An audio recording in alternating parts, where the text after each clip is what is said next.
주님의 날입니다. 그래서 우리가 주일 예배를 마음 다해서 드리다가 우리는 복을 받게 됩니다. 우리의 자녀들이 예수 잘 믿고 이 땅에서 잘 되고 우리의 질병도 치유받게 될 것입니다.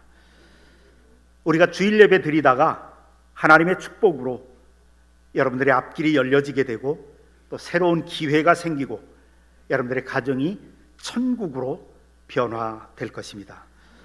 성전에 모여서 그리고 가정에서 온라인으로 하나님께 주일 예배 드리는 우리 모두에게 이런 좋은 복을 받게 되시기를 주님의 이름으로 축원합니다.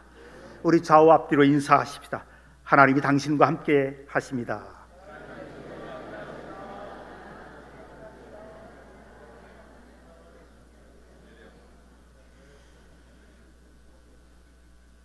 이제 늦가을이 되고 찬바람이 불고 겨울의 초입에 서면 제가 매년마다 거의 예외 없이 매년마다 반복해서 하는 주제의 설교가 있습니다. 구제의 설교와 또 겨울이 오기 전에라고 하는 제목의 설교가 있죠. 오늘 이제 예배 끝나고 1시 반에 서로 사랑 나눔 발대식이 있습니다. 그리고 한 달 동안 우리가 구제를 시작하는데요. 제가 예수 믿기 전에 가졌던 가치관이나 세계관 또 경제관념을 완전히 흔들어 놓고 변화시켜준 하나님의 말씀 한 구절이 있습니다. 전 그 말씀을 아직도 계속 사랑하는데요. 잠언 11장 25절의 말씀입니다. 구제를 좋아하는 자는 풍족하여질 것이요 남을 윤택하게 하는 자는 자기도 윤택하여지리라. 구제를 좋아한다. 구제하는 것을 내 인생의 습관으로 만들고 내 가정의 가풍으로 습관화시키면 내가 너희를 풍족하게 축복하겠다. 이건 제가 예수 믿기 전에 가졌던 가치관과는 전혀 달랐던 거예요. 남들을 위해서 내가 가지고 있는 물질이나 돈을 주면, 계속 주면, 좋아하면 내가 가난하게 될 뿐이잖아요. 있었던 거 사라지는데, 저는 그렇게 생각을 하면서 살아왔는데 예수 믿고 난 다음에 이 말씀은 저에게 충격이었습니다. 구제를 좋아하는 자는 풍족하여 줄 것이다. 남을 윤택하게 하는 자는 자기도 윤택하여지리라. 남에게 베푸는 것이 부메랑이 되어 돌아온다는 것이요. 남을 윤택하게 해주면 너희가 윤택하게 될 것이다. 이 말씀을 생각하면서 제가 아직도 잊혀지지 않은 그런 이야기 하나가 있었습니다. 1993년도부터 97년도까지 4년 가까이 한국에 주한 미국 대사를 지내셨던 제임스 레인이라고 하는 분의 이야기입니다. 이분은 원래 저 미국 남부에 있는 에모리 대학교 안에 캔들러 신학대학이라고 있습니다. 그 대학의 총장이었고 나중에 총장이었지만 교수였습니다. 그런데 이분이 교수 시절에 건강을 위해서 집에서 학교까지 차를 안 타고 걸어가거나 자전거를 타고 출퇴근을 했었습니다. 출퇴근을 하면 집에서 대학교까지 그 가운데 공원이 하나 있는데 항상 출퇴근할 때 공원을 지나가요. 근데 어느 날부터인가 이 공원 벤치에 아침부터 노신사 한 사람이 혼자 멍하니 앉아 있어요. 모습도 추렷하고 이 교수님은 생각합니다. 외로운 노인이구나. 외롭게 보인다. 아마 자식들에게 버림받았나 보다 라고 생각이 돼요. 그래서 자신이 출근하면서 빵과 커피를 샀던 이것을 사무실에서 가서 먹어야 되는데 그 다음부터는 2개씩을 삽니다. 그래서 이 노숙자 노인 옆에 앉아서 하나씩 나눠 먹기 시작을 합니다. 그러면서 그러기를 2년 동안을 그렇게 행동해요. 그러면서 둘 사이에 굉장히 친해졌습니다. 이 노인의 얼굴이 어느 때부턴가는 점점 행복해지는 것을, 그렇게 바뀌는 것을 보게 됐습니다. 아주 가까운 말동무와 친구가 되었죠. 근데 어느 날 하루는 빵과 커피를 사서 공원을 지나는데 그 벤치에 이 노인이 없는 거예요. 그 이튿날에도 이 노숙자가 없고 3일째도 없으니까 점점 불안해지기 시작해요. 여기저기 수소문해서 알아보니까 이 노인이 돌아가셨다는 거예요.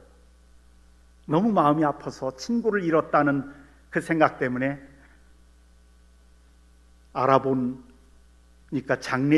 어디서 장례식을 한다고 그래서 장례식에 찾아가서 조문을 합니다.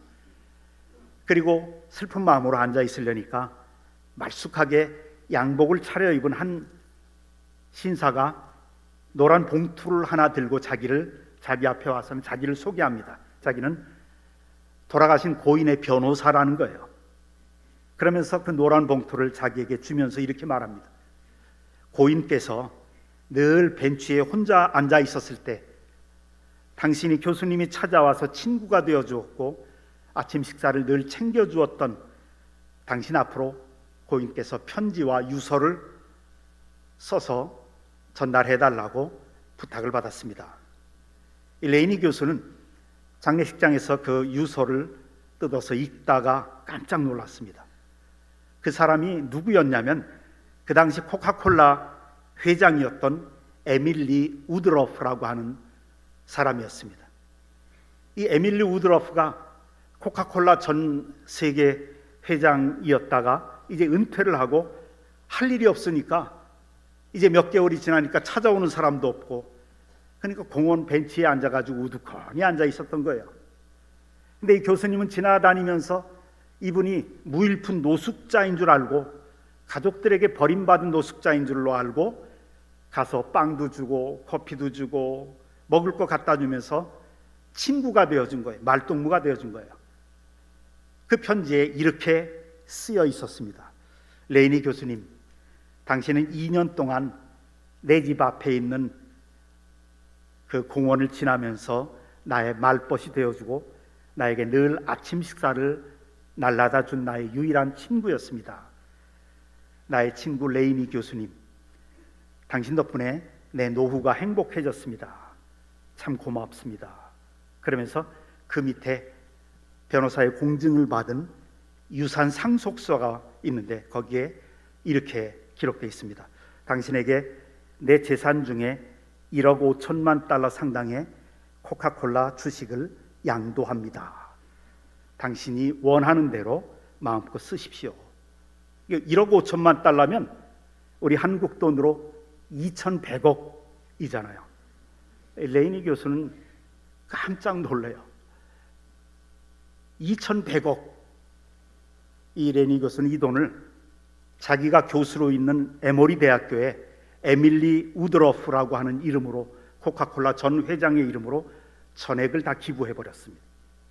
그런데 그 기부한 금액이 미국 역사상 한 개의 대학 발전을 위한 가장 커다란, 가장 많은 기부금이었다고 그래요.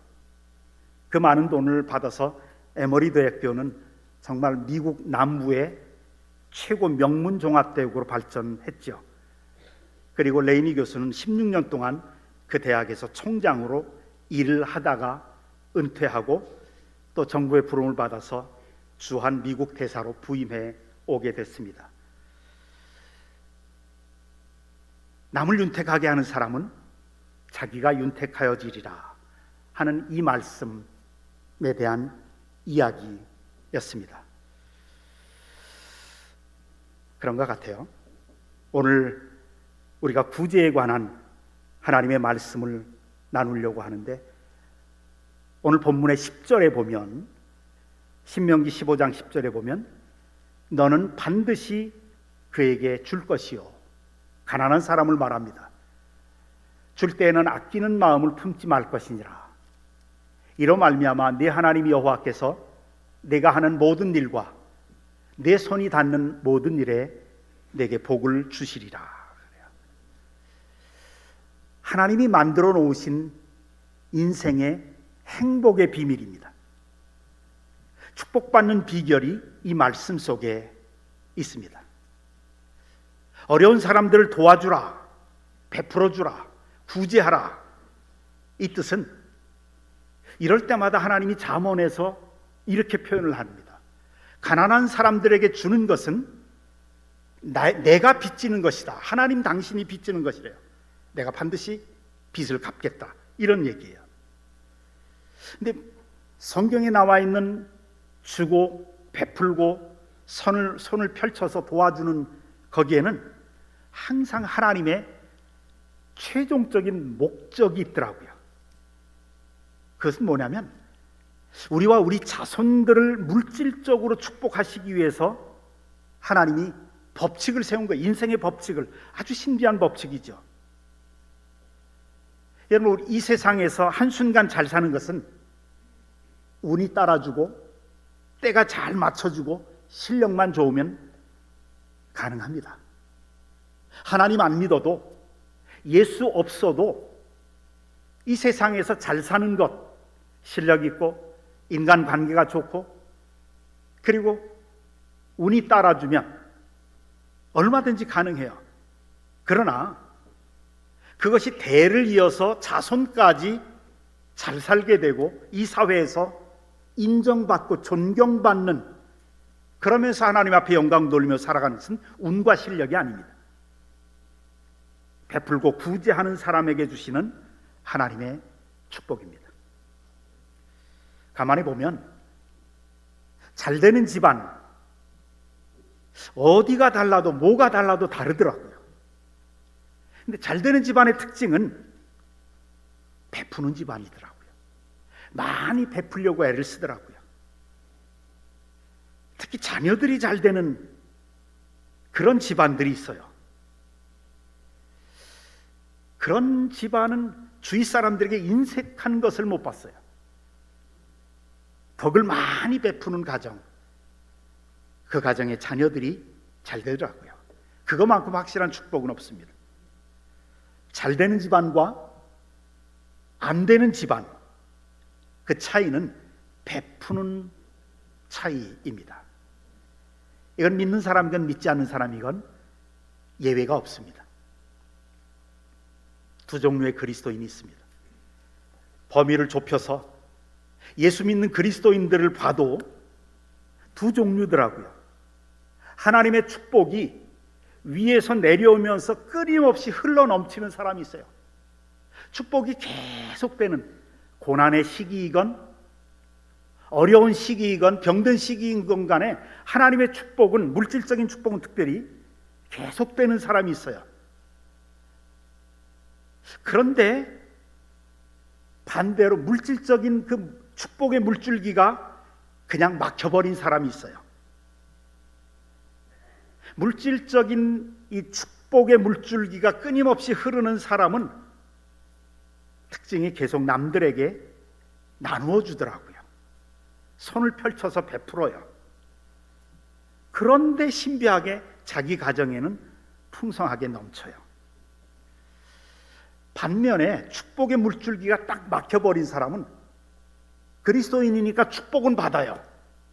기도 응답도 받고 병 치유도 받고 여러 가지 축복을 받는데 여기서 딱 끊쳐버려요. 막혀버려요. 더 이상은. 근데 특징이 뭐냐? 남들에게 줄 줄을 몰라요. 받기는 받는데 움켜쥘 줄만 알아요. 줄 줄을 모르니까 줄 것이 없어요. 줄 것이 없어서 못 주는 게 아니라 주지 않으니까 없어지는 거예요. 받은 것마저도 서서히 없어져요. 줄 줄 모르기 때문에 그런 일들이 벌어진다는 거죠. 축복의 물줄기가 끊어진 집안, 대표적인 사례로 성경은 아름답고 지혜로운 여인의 남편이었던 나발을 들어서 설명합니다. 아비가일이라고 하는 여인의 남편 나발 같은 사람, 자기 재산에 관해서, 자기 것에 관해서는 철저하게 관리합니다. 저축도 잘해요. 그런데 남을 위해서 쓸 줄을 몰라요. 다윗이 자신의 부하를 통해서 그 나발의 재산, 그 넓은 영토를, 포도원을 다 강도들로부터 지켜주는데 부하들이 먹을 것이 없어서 굶주리고 있는 걸 참아 보지 못해서 나발을 찾아가서 사정을 합니다. 그런데 이런 지하에 매몰차게 거절해버려요. 외면해버리죠. 그러다 정말 초라한 인생으로 그냥 쉽게 마감합니다. 너무도 빨리. 성경에는 하나님이 채찍으로 치신 거라는 뉘앙스를 많이 풍기도록 그냥 갑자기 몸이 굳어서 죽은 거예요. 그리고 그 아내는 다윗의 부인이 되죠. 남에게 주는 것이 훈련이 안 되어 있는 사람들, 그들은 나중에 보니까 자기가 가지고 있는 것까지도 허망하게 없어지더라고요. 받기는 받는데 줄 모르는 사람은 이상하게 매일 죽는 소리, 아쉬운 소리 하면서 살아가게 되더라고요. 하나님의 축복의 물줄기가 끊어져서 그래요. 그런데 축복의 물줄기가 끊어지지 않고 끊임없이 흐르는 사람이 있어요. 마치 갈릴리 호수 같은 사람. 그 남쪽엔 가장 높은 헐몬산에 그 눈 녹은 물들이 흘러내려서 요단강을 통해서 갈릴리 호수로 들어오면 갈릴리 호수는 계속해서 물을 그 밑에 있는 사해바다 쪽으로 계속 흘러내보내는 그런 사람.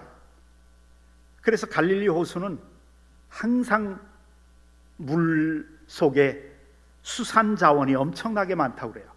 고기가 많이 살아요. 늘 풍족해요. 마치 아브라함 같은 사람.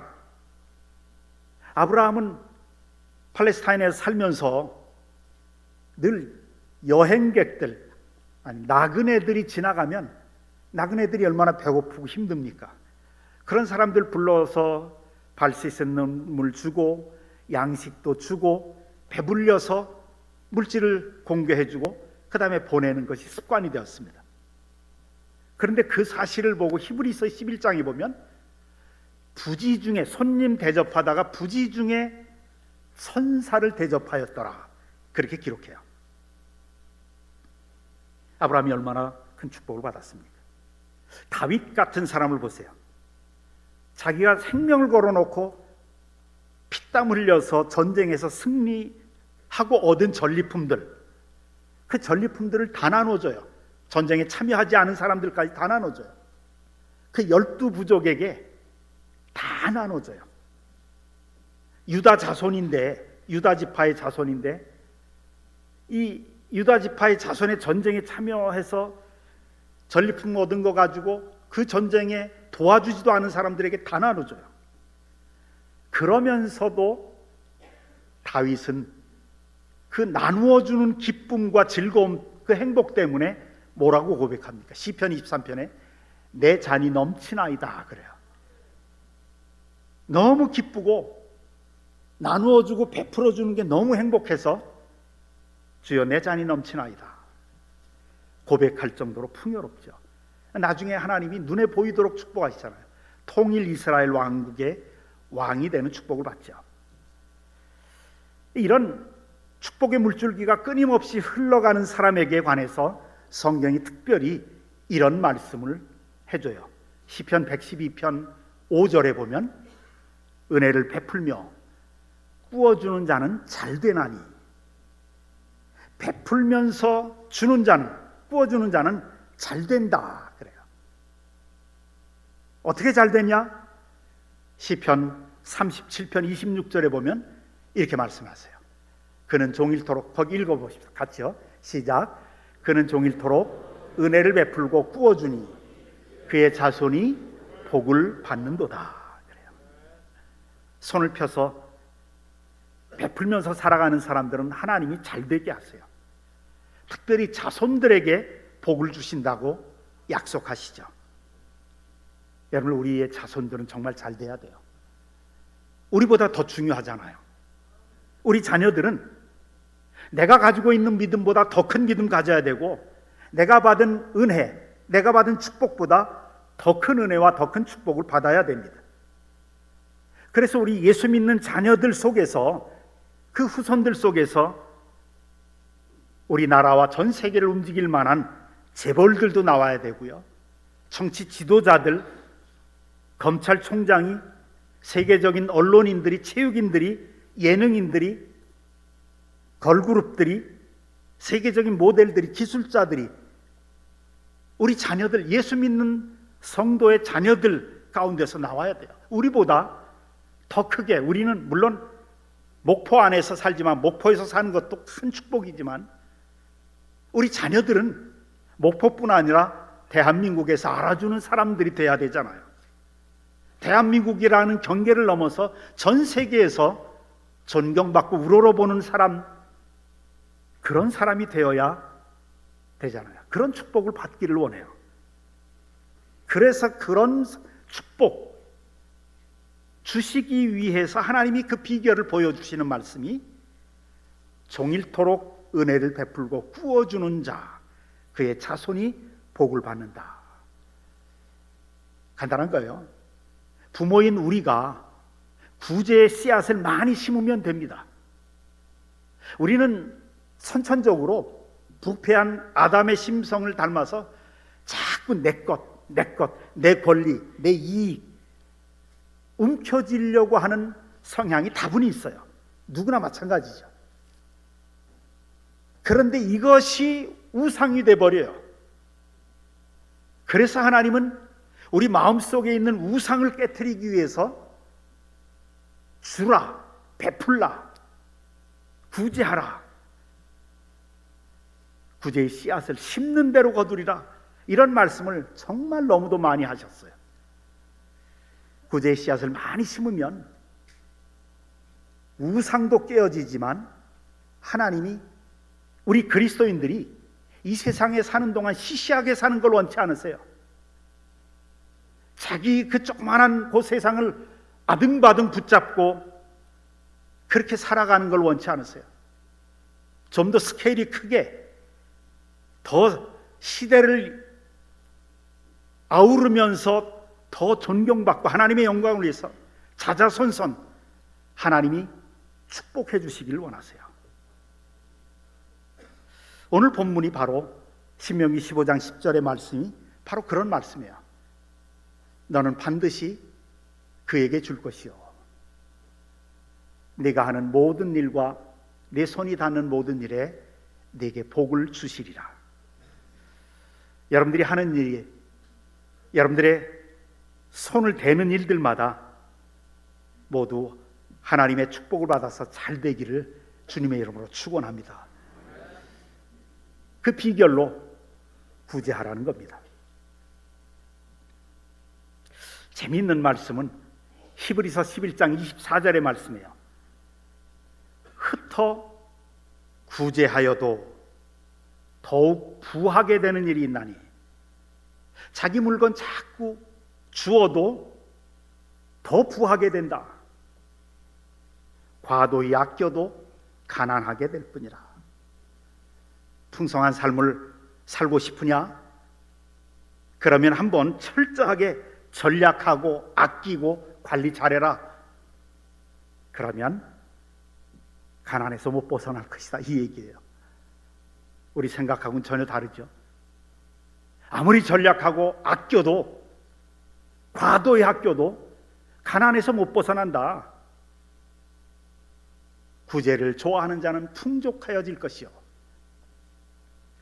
그래요. 성경에 보면 때때로 하나님이 우리에게 뭔가를 요구하실 때가 있어요. 늘 믿음을 강조하시다가 어떨 때는 특별한 것을 바치라고 명령하실 때가 있어요. 나에게 바쳐라. 그때는 반드시 하나님의 다른 목적이 있더라고요. 특별한 목적.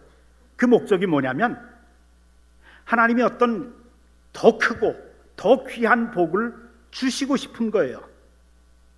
그래서 바치라는 거예요. 아브라함에게 어느 날 갑자기 나타나서 청천벽력 같은 명령을 하시죠. 네 사랑하는 독자 이삭을 바쳐라 그래요. 이건 말도 안 되는 명령이잖아요. 믿지 않아도 이런 거는 뭐 말도 안 되는 명령인데 이삭을 바쳐라. 그 뜻이 어디 있을까 한번 생각해 보세요. 이삭을 빼앗아가기 위해서가 아닙니다. 이삭에 대한 집착 때문에 그 이삭이 아브라함의 우상이 된 거예요. 그래서 하나님이 더 많은 축복을 부어주시려고 해도 그 우상 때문에 받을 수가 없는 거예요.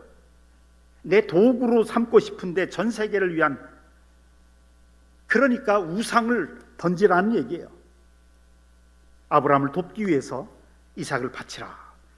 근데 믿음으로 이삭을 바치는 순간에 아브라함은 더 놀라운 축복을 받았지요. 하나님이 이렇게 약속하시잖아요. 내가 네게 맹세하여 이르기를 내가 너에게 반드시 복주고 복주며 번성하게 하고 번성하게 하리라. 오늘부터 우리 서로 사랑 나누기 행사가 계속됩니다. 19년째 이제 계속되고 있는데, 그동안 계속 우리가 연탄과 생필품들을 목포에 사는 가난하고 소외된 이웃들에게 나누어 드렸죠. 근데 2012년부터 연탄 떼시는 분들이 거의 없어지다 보니까 보일러 기름, 한겨울 동안 사용할 수 있는 기름, 김장, 김치, 쌀, 방한복, 또 2013년에는 필리핀의 타클라반 지역에 엄청난 태풍 피해가 있었을 때 우리 교회 부목사님 한 분과 또 장로님 한 분을 타클라반 쪽에 파견해서 그 교회 현지인 교회를 중심으로 해서 여러분들이 내신 헌금, 많은 헌금을 보내드렸습니다. 2014년에는 네팔의 큰 지진으로 수천 명이 죽었을 때 고통받는 그들을 위해서 서로 사랑 나누기 헌금으로 도움을 보내드렸습니다. 2023년에는 우크라이나를 위해서 팀도 보냈고 그곳 사람들을 돕기 위해서 거의 1억 가까이를 사용했습니다. 전부 여러분들께서 내신 헌금이죠. 이제 올해도 시작합니다. 우리 모든 성도들이 함께 참여하면 좋겠습니다. 어떤 돈 많고 부유한 한 분이 그냥 많은 액수를 쾌척하는 것도 좋지만, 그러나 주일학교 학생부터 청장년, 연세 드신 성도들까지 십시일반으로 적은 액수라도 자녀들에게 용돈 받아 쓰는 그런 분들이라도, 연금 받아 쓰는 그런 분들이라도 적은 액수라도 하나님 앞에 명령을 순종하는 그 모습을 보여드렸으면 좋겠습니다. 하나님이 정말 기뻐하시는 향기로운 제물이 될 것입니다. 이거는 우리에게 주시는 영광스러운 특권이에요. 그 아름다운 하나님의 일을 위해서 우리를 사용하시겠다는 거예요. 우리에게 잠시 맡겨놓은 건강과 물질을 사용할 테니 나한테 조금만 줄래? 이 말씀 하시는 거예요. 그래서 그 영광스러운 특권을 감사함으로 받으시기 바랍니다. 여러분, 심은 대로 거두는 것이 인생의 법칙으로 하나님이 만들어 놓으셨습니다.